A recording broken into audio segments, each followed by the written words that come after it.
Welcome back. ज्याचा शेवट गोड ते सगळंच गोड.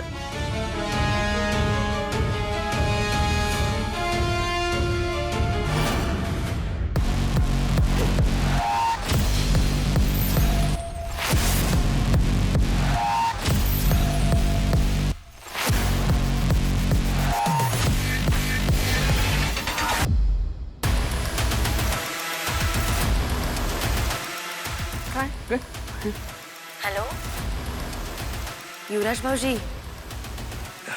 हे असं कसं? हे ते असं तसं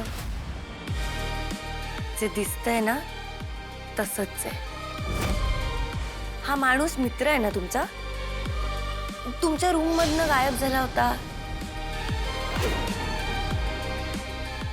मला आठवतंय त्याप्रमाणे लग्नाच्या वेळेस पण आला होता. हळदीला, बरोबर ना? खूप जवळचा मित्र आहे वाटतं. मग भाऊजी तुम्ही सांगताय का मी पोलिसात फोटो दाखवू त्याचा? हॅलो हॅलो, काही बोलायचं नाहीये का? नाही. नकाच बोलू तुम्ही. तुमच्या आजूबाजूला सगळेजण असतील ना. हा तेच म्हणूनच मी. बरं एक काम करा, मी जे सांगते ना ते माझ्या मागून बोला. हा काय म्हणा.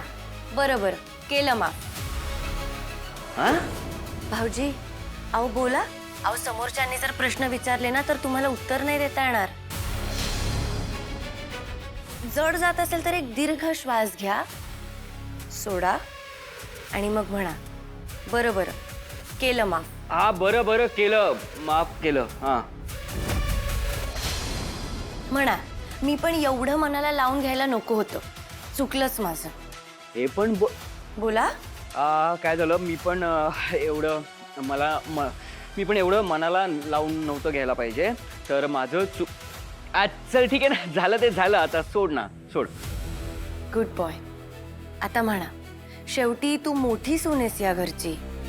तू चांगलाच विचार करणार. अरे आता मोठी सून आहेस तू घरची, मोठी सून आहेस ना. आता तू पण सगळा जो काही विचार करशील म्हणजे तो आता चांगल्यासाठीच केला असशील तू. बघा मी म्हणाले होते की नाही, तारिणीची यात काहीही चूक नाहीये. शेवटी तिनेच घेतलं ना सावरून. हा हा ठीक आहे. ए निशी, अरे जरा बॅग भर आपली. चल निघायचं, चल. येतो. झालं झालं तेवढं झालं. अहो, चला. हो, येते की जाऊ आता. हॅलो निघताय ना? लवकर या हा, आम्ही सगळे वाट बघतोय तुमची. निशी, आपल्या घरी या परत. आणि हो 6 वाजेपर्यंत या, नाहीतर निशी. हो, त्या आईस्क्रीमचा